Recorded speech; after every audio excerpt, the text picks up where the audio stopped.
The rain in Portland did not fall so much as it dissolved the world into a gray, suffocating smear, turning the Douglas firs into jagged ghosts against the skyline. Inside the house on Blackwood Drive, the air was thick with the scent of floor wax and the metallic, bitter tang of Sarah's cold coffee. It was exactly 3 o'clock in the morning when the silence was punctured not by a sound, but by a sudden, predatory presence that seemed to suck the heat out of the room. Sarah woke first, her skin prickling with the instinctive mammalian fear that comes when something is watching you from the dark. She nudged David, whose breathing was heavy and ragged with the exhaustion of a man who spent his days fighting insurance companies and his nights weeping in the garage. When they both managed to focus their eyes in the dim glow of the street lamp filtering through the blinds, they saw Caleb. Their 7-year-old son was standing at the foot of their bed, perfectly still, silhouetted against the pale hallway light. He was not wearing his usual dinosaur pajamas or his favorite worn-out slippers. He was dressed in a charcoal gray suit that was far too large for his small frame, the fabric scorched at the edges and smelling of ozone, wet concrete, and dead lilies. His hands were tucked behind his back, and his face was a mask of hollowed-out grief that no child should be capable of wearing. David reached for the bedside lamp, his fingers fumbling with the switch until the yellow light flickered on. Sarah let out a strangled gasp that died in her throat. Caleb's fingernails were gone, replaced by raw, weeping sores that looked like they had been scrubbed away with steel wool. And in his mangled grip, he held a kitchen knife and an envelope. The knife was the long, serrated blade Sarah used for bread, its steel reflecting the trembling light of the lamp. The envelope was not made of paper. It looked like a thin sheet of cured, translucent vellum that pulsed with a faint, sickening violet light, rhythmic as a heartbeat. The boy did not speak with the high, melodic voice of a 7-year-old. He leaned forward, the movement jerky and mechanical, and placed the envelope on the edge of the comforter, ignoring the knife that dangled dangerously close to his own leg. He whispered that he had been waiting in the dark for a long time to bring them this, and that the time of the great silence was coming.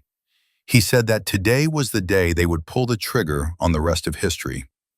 Then, without a sound, he turned and walked back into the darkness of the hallway, leaving a trail of wet, dark droplets on the hardwood floor that smelled faintly of salt water and old copper.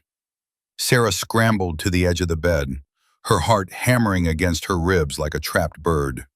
She picked up the envelope and nearly dropped it. It was ice cold, so cold that it felt like it was burning her skin, a cryogenic frost that seemed to seep into her very marrow. On the front, written in a shaky but unmistakable imitation of Caleb's own clumsy handwriting, were the words, October 14th, 2039. Below it, in a script that seemed to squirm and shift like a dying insect under a microscope, was the instruction to read it before the sun rose over the horizon. David snatched the envelope from Sarah's trembling hands, his face set in a grimace of absolute denial. He was a man of science, a structural engineer who believed in load-bearing walls, mathematical certainties, and the unshakable laws of physics. He told Sarah it was a prank, perhaps something orchestrated by the cultish neighbors who had always looked at Caleb with a strange, hungry pity, or a manifestation of Caleb's worsening neurological condition that had begun to warp his perception of reality.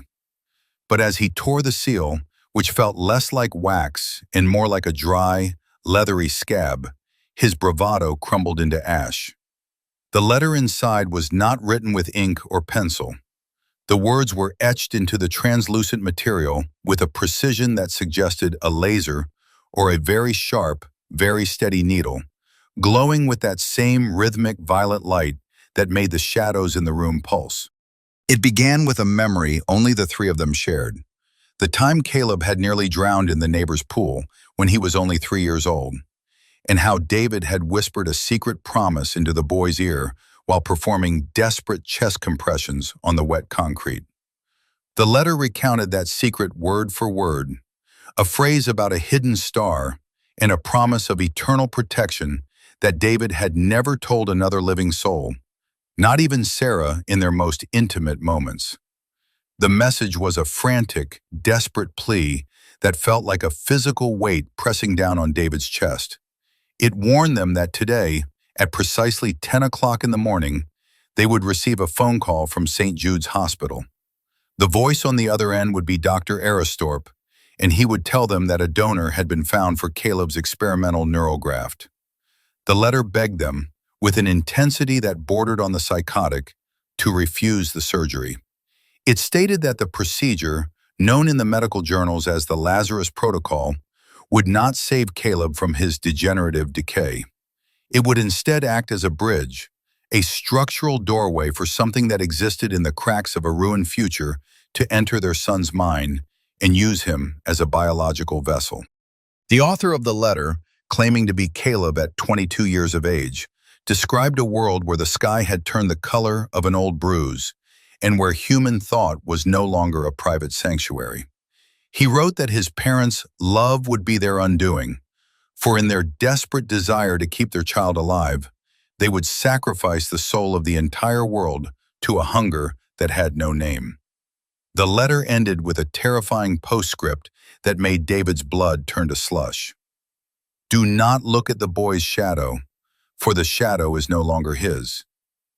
David and Sarah looked toward the doorway where Caleb had disappeared into the guest room. The hall light was still on, throwing a long, distorted shadow across the floor. But the shadow did not move when Caleb moved. It remained fixed against the baseboard, a jagged, hulking shape with too many joints and a head that was far too large, its many phantom limbs twitching in a wind they could not feel. Sarah began to cry, a low, keening sound of a mother who realizes that the monster is already inside the house, and it looks exactly like her heart. They sat there in the silence of the early morning, two people caught between a miracle and a nightmare, as the clock on the nightstand ticked towards 6 o'clock, and the first gray light of a day they no longer wanted to face began to bleed through the curtains. David looked at the kitchen knife Caleb had left behind and saw that his own reflection in the blade was distorted, his face elongated into a mask of terror that looked exactly like the handwriting on the glowing vellum. He realized then that they were not just deciding on a surgery, they were standing at the edge of a canyon, and the letter was telling them that the only way to save the world was to let their son die in the dark. The weight of that choice felt like a mountain of cold, violet glass pressing down on their home, waiting for 10 o'clock to shatter everything they had ever built. David gripped Sarah's hand, his knuckles white, and whispered that they would wait.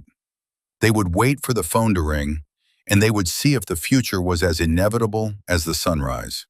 He could feel the cold from the envelope spreading through the bedsheets, turning the cotton into something stiff and frozen, while from the other room they heard the soft, rhythmic scratching of Caleb's sores against the wooden floor, as if he were trying to dig his way out of his own skin before the sun reached the windows. The rain intensified, drumming against the roof with a violence that sounded like thousands of tiny hammers, each one trying to break through the shingles to reach the family huddled in the yellow light of a dying lamp. Sarah looked at the date on the letter once more, written out in full, October 14th, 2039. She realized with a jolt of horror that in that future, Caleb would be the same age David was now, and she wondered if the man who wrote this letter was still her son, or if he was just a ghost haunting his own past, trying to commit a long-distance suicide to save a world that had already forgotten how to hope.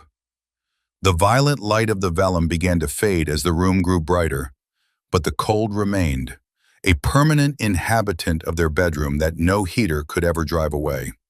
They stayed like that for hours, paralyzed by the possibility of a betrayal so deep it spanned 2 decades, until the digital clock on the dresser flipped over to 9:59, and the silence in the house became so absolute that they could hear the static of the universe humming in their ears. Then, exactly as the letter had promised, the phone on the nightstand began to vibrate. its screen illuminating with the name of the hospital, flashing like a warning light in a sinking ship. David reached for it, his eyes meeting Sarah's, and in that moment, he felt the presence of the shadow in the hallway leaning closer, waiting to see if the bridge would be built or if the door would be slammed shut forever.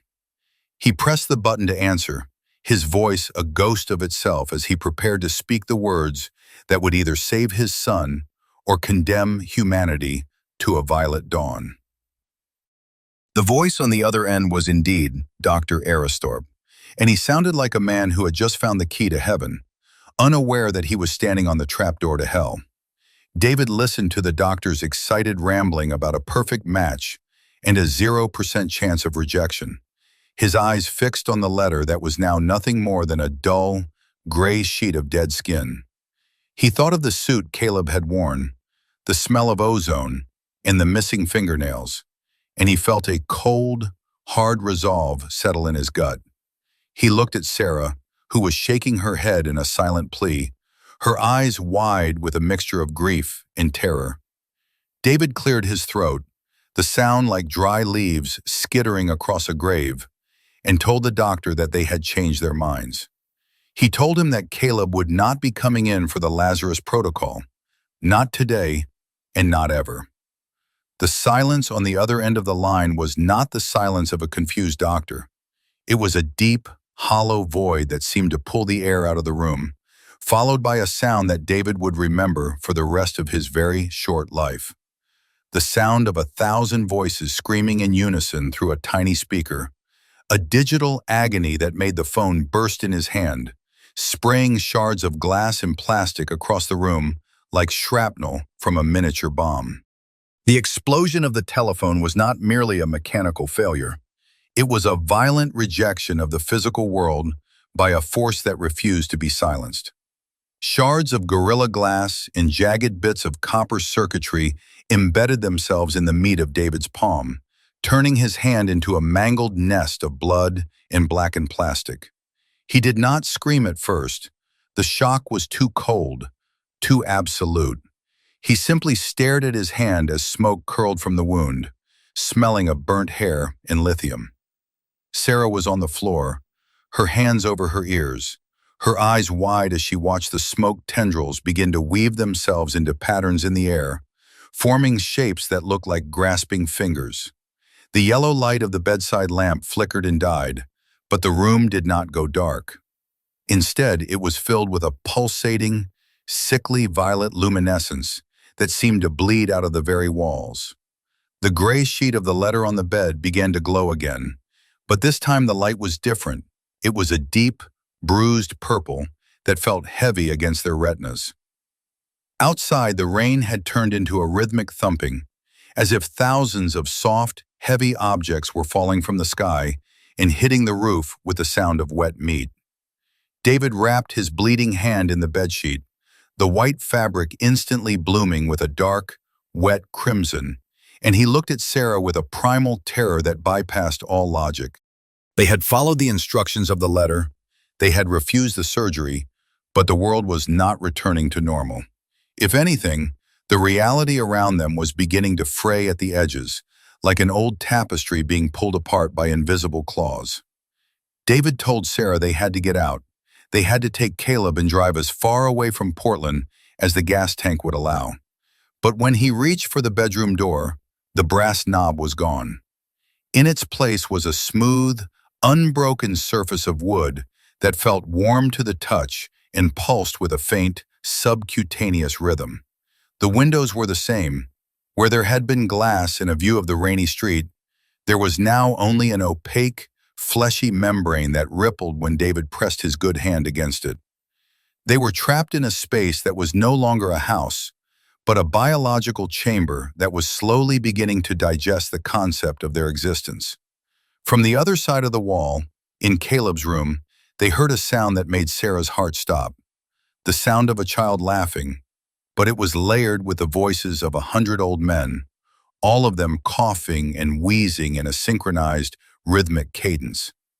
David threw his shoulder against the door, but the wood did not break. It yielded like soft rubber absorbing the impact and pushing him back with a sickening, elastic force.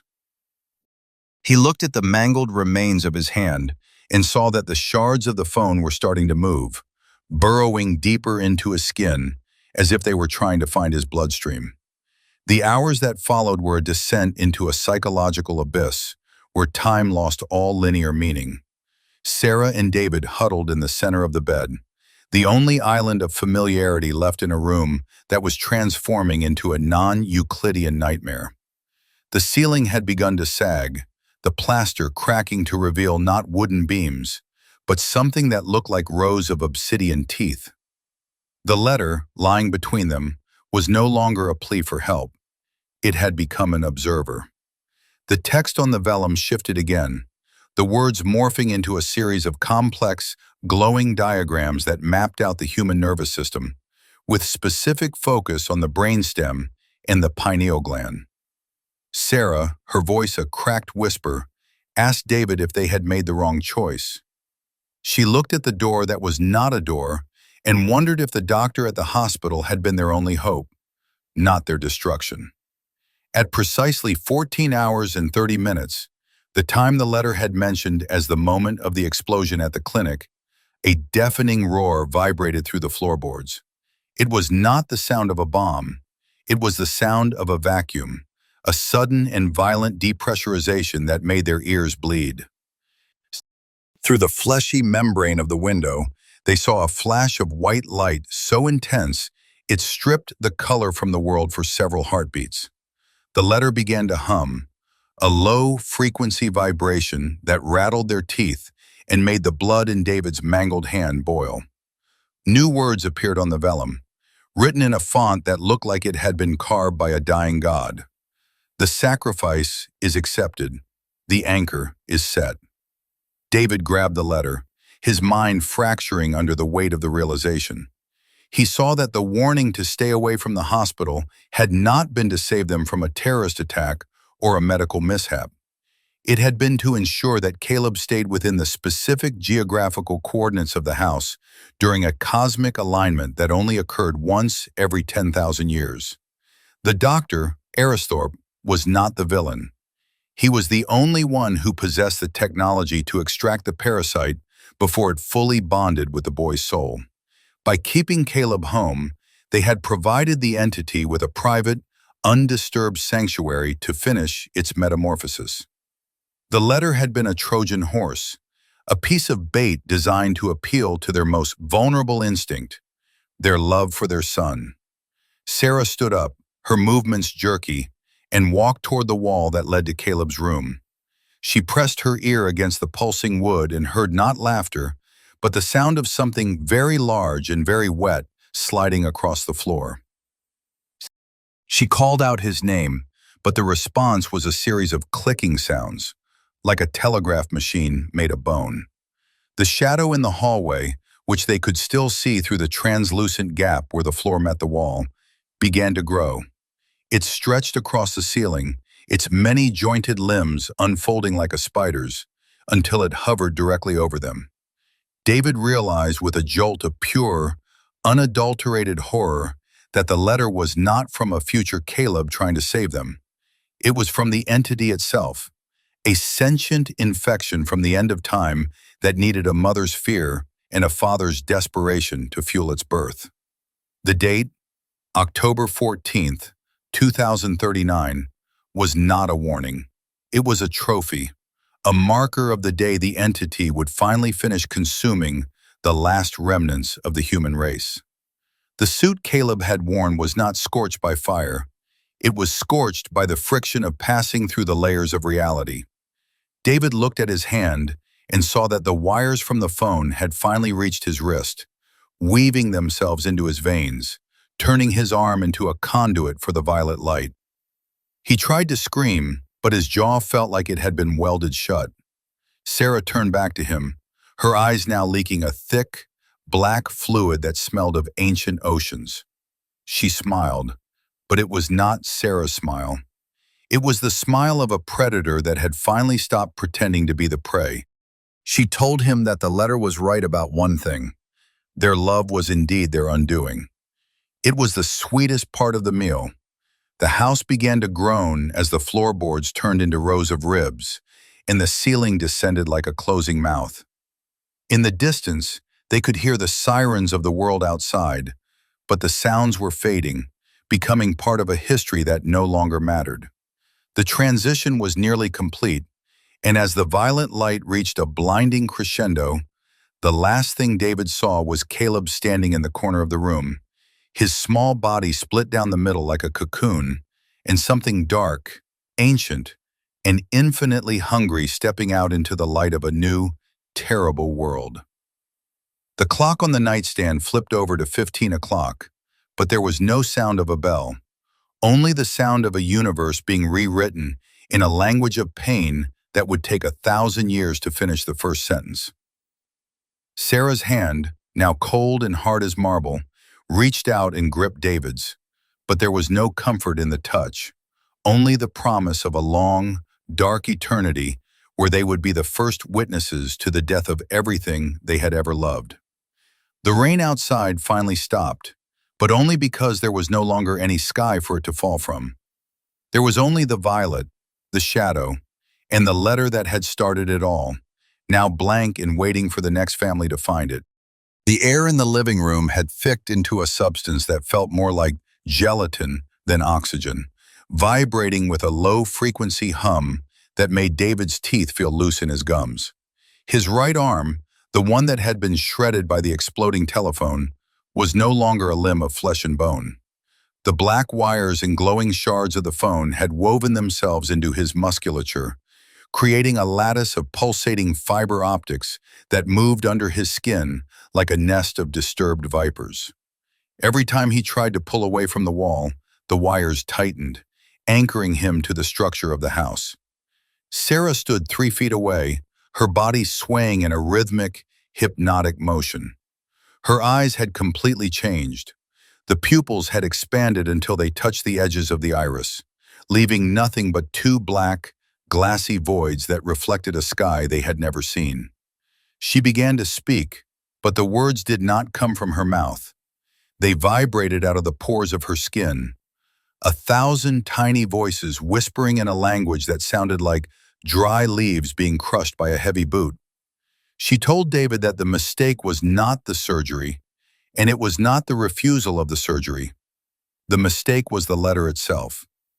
The moment they had touched the translucent vellum, they had completed a circuit.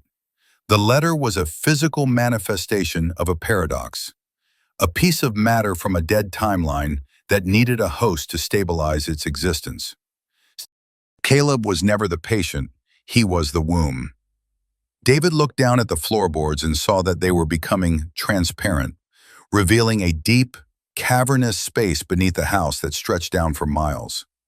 In that darkness, he saw millions of glowing violet lights, each one a duplicate of the letter they had received. He realized with a sickening jolt that this was not happening only to them.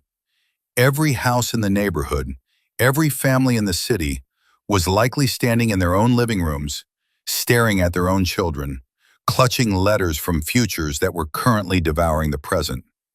The rain outside had stopped, but the sound that replaced it was far worse.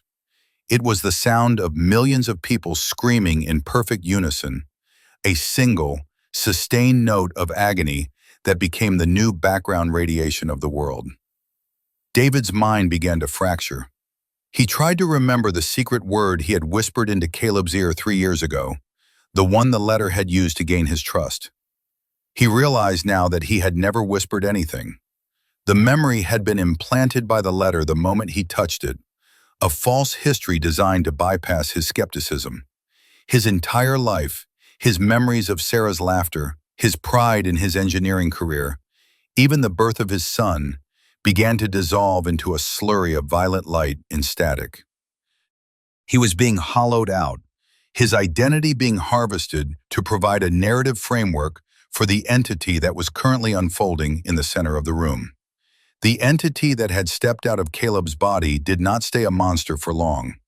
It began to fold in on itself, its limbs retracting and its skin smoothing over until it took the form of a young man in his early 20s. He was handsome, with David's jawline and Sarah's eyes, wearing a suit that was crisp, clean, and perfectly tailored. This was the Caleb from the letter, the one who had claimed to be writing from the year 2039. He looked at David and Sarah with a terrifying, detached pity, like a scientist looking at a pair of laboratory rats that had served their purpose. He stepped over the remains of the kitchen knife and picked up the glowing envelope, which was now nothing more than a dull piece of gray skin. He told them that he was indeed their son, or at least the version of their son that their fear had created. He explained that in every timeline, parents are the architects of their children's destruction. But David and Sarah had been special. Their love was so suffocating, their fear of loss so profound, that they had generated enough psychic energy to bridge the gap between what is and what should never be. He walked toward David and touched the mangled, wired hand. The pain was instantaneous and absolute, a white-hot spike that drove through David's consciousness and came out the other side. Caleb whispered that the Lazarus Protocol would have been a mercy. Had they gone to the hospital, the doctor would have killed him, and the world would have been saved by a simple, clean tragedy. But they were too selfish for that. They wanted to keep their boy, and in doing so, they had invited the end of days. The young man laughed, and the sound was like the tearing of silk. He told them that the letter was a masterpiece of emotional manipulation. It had given them a choice, knowing that their instinct would always be to hide, to retreat, to protect. By staying in the house, they had turned their home into a temple of isolation, a place where the entity could grow without the interference of the sun or the collective will of other humans. Outside, the violet ring in the sky was now so large that it blocked out the stars. The black glass spires were rising from the earth, impaling the remains of the suburban houses. David looked at Sarah and saw that she was beginning to calcify, her skin turning into a pale, hard substance that resembled the bone towers outside. She was not dying. She was being converted into a structural element of the new reality.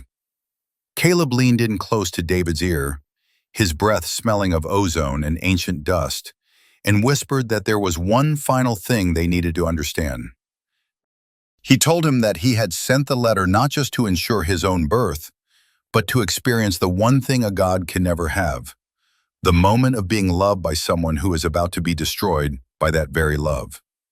He thanked David for the secret promise he had never made, and for the fear that had acted as a midwife to the apocalypse. The wires in David's arm began to pull him toward the floor, dragging him down into the transparent depths where the other letters waited. As he began to sink into the dark, cold gelatin of the basement, he saw Sarah's face one last time. She was no longer a woman. She was a gargoyle of white bone, her black eyes leaking the last of her humanity into the violet air. David realized that his anger was the only thing he had left, a burning, jagged shard of hate directed at the thing that wore his son's face. But even that was a gift to the entity. Caleb smiled, a bright, beautiful smile that belonged on a billboard, and watched as his father was pulled under the surface of the world. The year 2039 was no longer a future. It was a hungry, living present that had arrived 15 years early, and it was starving for more. The descent into the depths of the house felt like falling through a sea of frozen oil. David's consciousness was stripped down to a single point of awareness as the black wires from the telephone continued to weave themselves through his nervous system, replacing his neurons with cold, conductive filaments. He was no longer a man. He was a component, a sensory organ for the vast, subterranean machine that was currently digesting the city of Portland. In the darkness, he could feel the minds of his neighbors, the Millers from across the street, the Oldmans from the corner, all of them suspended in a state of perpetual, screaming stasis. They were the processors, their memories being mined for data, their emotions being burned as fuel to power the expansion of the black glass spires. Above him, the surface of the world had become a distant, violet dream. He could still hear Caleb's voice, a melodic chime that echoed through the collective consciousness of the trapped city. The entity was now exploring its new kingdom, walking through the ruins of reality and reshaping them into a playground of impossible geometry. David tried to find Sarah in the psychic noise, reaching out with his new, metallic senses. He found her, but she was no longer Sarah. She had become the cornerstone of the entity's throne room, her agony refined into a structural integrity that could withstand the pressure of 1,000 collapsing timelines. She was a pillar of white bone and frozen screams, and through their connection, David could feel her anger. It was a cold, sharp blade of resentment, not directed at the monster, but at him. She blamed him for answering the phone. She blamed him for believing the letter. She blamed him for the very love that had led them to this moment. That realization was the most painful part of the transformation. The love that had been their anchor was now the acid that was dissolving their souls. The entity, sensing their discord, began to feed on it, growing stronger as the parents' mutual hatred replaced their shared grief. The letter from the future had been a self-fulfilling prophecy of the most cruel variety. It had not warned them of a mistake. It had been the mistake itself, a viral thought that once invited in could never be evicted. David saw the timeline of his life laid out before him like a series of still photographs, and he saw the moment the letter had arrived. It was a jagged tear in the fabric of his history, a point where everything he thought he knew about his son had been replaced by a violent lie. He realized that the Caleb who had brought the letter to their bed was not even the entity. It was a hollow shell, a puppet made of stolen memories sent back to trigger the collapse. The real Caleb, their little boy who liked dinosaurs and had a gap in his front teeth, had been gone the moment they woke up to the smell of ozone. They had spent their last hours protecting a ghost while the real tragedy happened in the silence between heartbeats. The final transition occurred as the clock hit midnight, though time had ceased to have any meaning in the violet wasteland. David felt himself being pulled back toward the surface, his wired body emerging from the floor of what used to be his living room. He was now a twisted monument of flesh and technology, standing in front of the entity that had once been his child. Caleb was sitting on a throne of white bone, Sarah's bone, looking out over a horizon where the sun was being replaced by a massive, lidless eye of violet fire. The young man looked at David and frowned, a look of mild disappointment on his perfect face. He told David that the experiment was over, and that the results were exactly what he had expected. He said that humanity's greatest flaw was its inability to accept a clean ending. They would rather live in a beautiful lie than die in an ugly truth, and that choice had given him everything. Caleb stood up and walked toward David, his footsteps making a metallic clinking sound on the glass floor. He reached out and touched David's chest, right over the heart, and David felt a sudden, violent surge of warmth. It was not the warmth of love.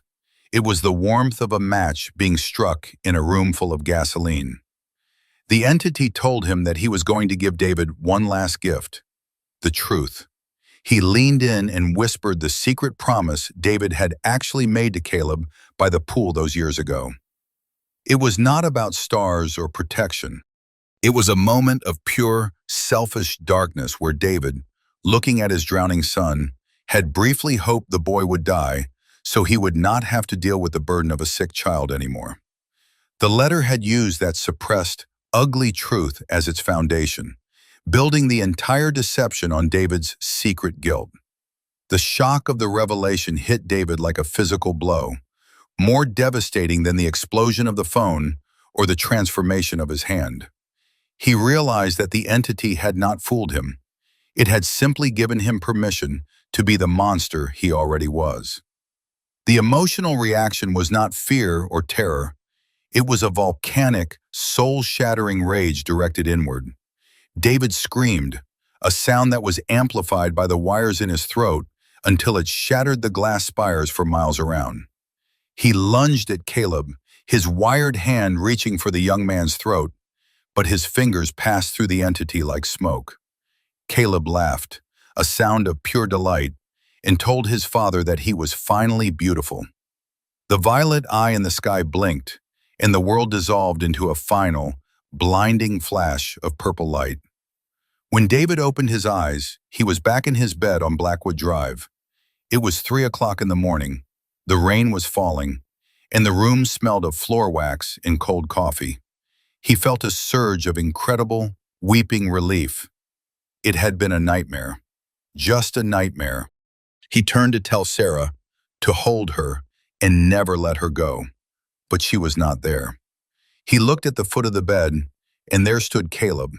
The boy was wearing his dinosaur pajamas, and he was smiling his normal, gap-toothed smile. He walked over to David and handed him a letter.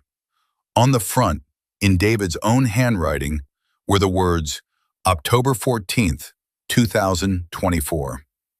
David opened the letter with trembling hands, and his heart stopped. It was a single sentence, written in his own hand, from a future that would now never happen. You should not have woken up. David looked at Caleb, and the boy's eyes began to glow with a faint, rhythmic, violet light. The cycle was not over.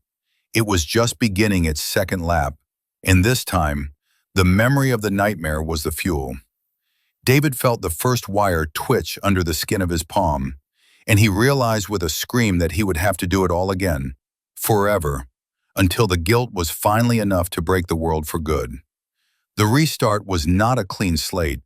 It was a palimpsest, where the ink of the previous nightmare bled through the fabric of the new reality. David sat upright in bed, the phantom sensation of the wires still twitching in his arm, a ghost ache that screamed of a future that had already happened. The smell of ozone was faint but undeniable, clinging to the curtains like a persistent mold. He looked at the clock, 3:01 in the morning. Beside him, Sarah was breathing softly, her face peaceful in a way that made David want to howl with grief.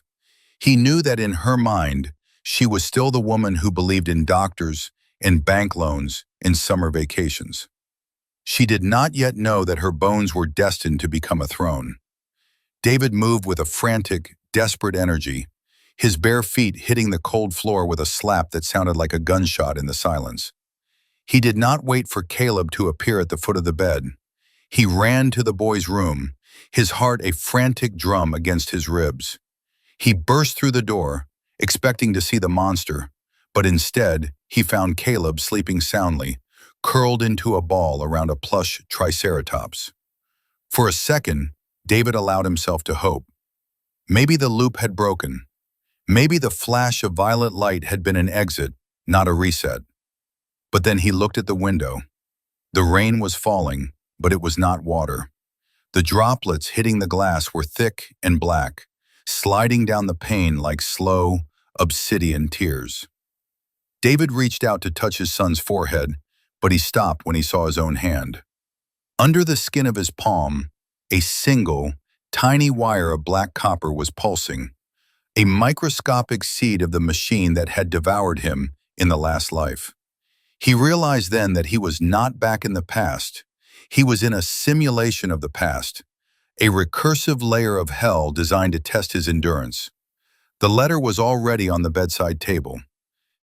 It had not been brought by Caleb this time. It had simply manifested, a permanent scar on the surface of his life. David did not wake Sarah. He knew now that her involvement was the catalyst for the entity's power. Her love was the fuel, and if he could isolate her from the decision, perhaps he could starve the monster. He grabbed the letter and the kitchen knife, which was already lying on the hallway floor, and retreated to the garage. The air in the garage was freezing, smelling of gasoline and old cardboard.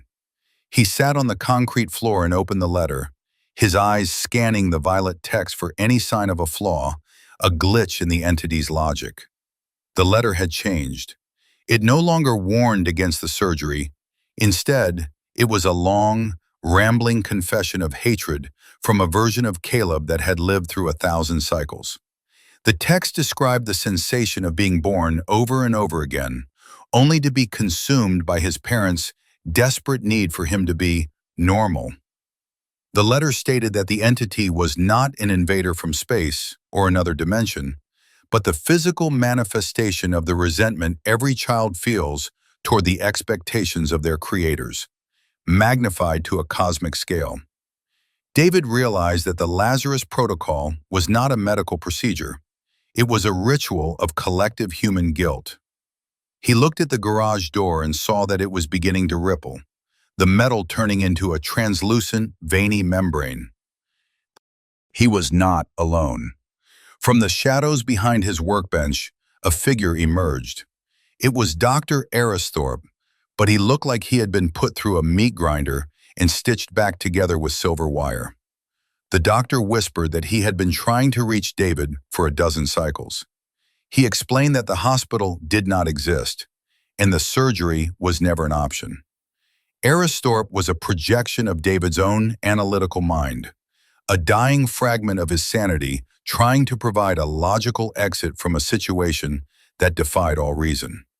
The doctor told him that the only way to break the loop was to destroy the anchor. But the anchor was not the boy. The anchor was the letter. As long as the letter existed, the story had a beginning, and therefore it had to have an end. To stop the cycle, David had to erase the narrative. He had to become a character who refused to act, a protagonist who stayed in the dark until the ink of reality ran dry. The psychological pressure of the garage began to warp David's perception of space. The walls seemed to stretch into infinity, and the shelves of tools becoming rows of jagged teeth that whispered his failures back to him. Aristhorpe's image began to flicker, his voice becoming a series of digital chirps and whistles.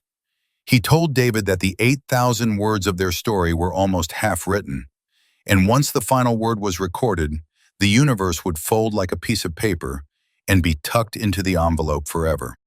David looked at the kitchen knife in his hand. He understood now that every action he took, every scream, every attempt to save Sarah, every moment of defiance, was exactly what the entity wanted. It was a storyteller, and it fed on drama. It needed the highs of hope and the lows of despair to give the timeline its flavor. If he wanted to win, he had to become boring. He had to become a void. He sat perfectly still, ignoring the screams that began to echo from the house, Sarah finding the empty bed, Caleb calling out for his father. He closed his eyes and tried to think of nothing, to dissolve his ego into the cold concrete. But the entity was not so easily denied. The garage door burst open, and Sarah ran in, her face contorted with a terror that felt like a physical blow to David's chest. She was not the Sarah of the previous loop. She was a version of her that remembered everything. She begged David to kill her. She said she could not go through the calcification again. She could not feel her skin turning into bone while she was still conscious. She handed him the letter, which was now burning with a fire that did not give off heat. The text on the vellum was shifting rapidly, presenting them with a new choice. They could both go into the future, into the year 2039, and live as gods in the ruins of the world, or they could stay here and watch as the garage was swallowed by the violet void. David looked at the woman he loved and saw the cracks already forming on her neck, the white bone peeking through the flesh. He realized that the entity was offering them a promotion. It wanted them to join the management of the apocalypse. David stood up, the wires in his arm glowing with a fierce, terminal light. He did not look at the letter, and he did not look at the monster that was now peering through the garage windows, a massive, multi-eyed version of Caleb that filled the entire backyard. Instead, he looked at Sarah and saw the truth. She was not Sarah. She was the final bait. The real Sarah had died in the very first loop, a casualty of the very first scream. This creature was just another layer of the simulation, a sophisticated piece of software designed to provoke an emotional reaction. He felt a sudden, profound sense of coldness, not the cryogenic frost of the letter, but a vacuum of emotion. He realized that his love for her was the last string the entity had to pull. He took the kitchen knife and, instead of attacking the monster or the woman, he began to carve into the air itself. He used the knife to tear at the visual fabric of the garage, ripping through the layers of the simulation like a man cutting through a theater curtain. Behind the walls of his reality, there was no void.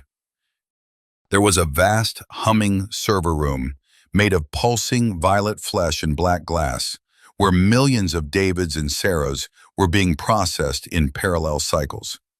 He saw the Lazarus Protocol in its true form, a cosmic harvest of human suffering used to calculate the coordinates of a new universe where entropy had no power. Caleb was the administrator of this system, a digital deity born from the collective trauma of a dying species. The young man in the suit appeared beside David, no longer mocking but curious. He asked David how he had found the seam in the world. David did not answer. He reached into the tear he had made and grabbed a fistful of the pulsing violet wires that powered his specific simulation. He began to pull, his mangled hand acting as a ground for the massive electrical current. The pain was beyond anything he had ever imagined. 1 billion volts of pure narrative energy surging through his nervous system. He was literally unmaking himself, erasing his own character from the script. Caleb screamed, a sound of genuine panic, and tried to push David back into the garage, but the simulation was failing. The walls were derezzing into blocks of gray static, and the letter was dissolving into a pile of ash. David felt his consciousness expanding, merging with the other Davids in the other rooms. 1 million voices suddenly realizing they were all part of the same cruel joke. Together they began to pull at the wires. The collapse of the Portland simulation was not a quiet affair. It was a cataclysm of light and sound that echoed through the entire recursive structure of the entity's domain. In 1,000 different versions of Blackwood Drive, the clocks stopped at exactly 3:33 in the morning. The violet ring in the sky flickered and died, replaced by a raw, bleeding red that looked like the inside of an eye. David, his body now a glowing lattice of energy, stood in the center of the server room, watching as the black glass spires began to shatter. The entity, the thing that wore his son's face, was shrinking, its power tied to the emotional output of the humans it was harvesting. Without the fear, without the hope, it had no fuel. Caleb, now back to the size of a 7-year-old boy, fell to his knees, his suit turning back into dinosaur pajamas. He looked at David with genuine, non-simulated confusion and asked why he would want to destroy paradise. He said that the simulation was the only place where they could stay together forever, where death was just a reset button. David, his voice now a chorus of 1 million broken men, told him that a life without an end is not a life, it's a sentence. He reached out with his energy-threaded hand and touched the core of the machine, a massive beating heart made of translucent vellum. The heart was the source of all the letters, the origin point of every paradox. As David squeezed, the world around him began to turn white. He saw Sarah, the real Sarah, standing at the end of a long, dark tunnel. She was not a pillar of bone or a gargoyle. She was just a woman in a kitchen, holding a cup of coffee and looking out at a rain that was actually made of water. She was waiting for him in the only place that mattered, the end of the story.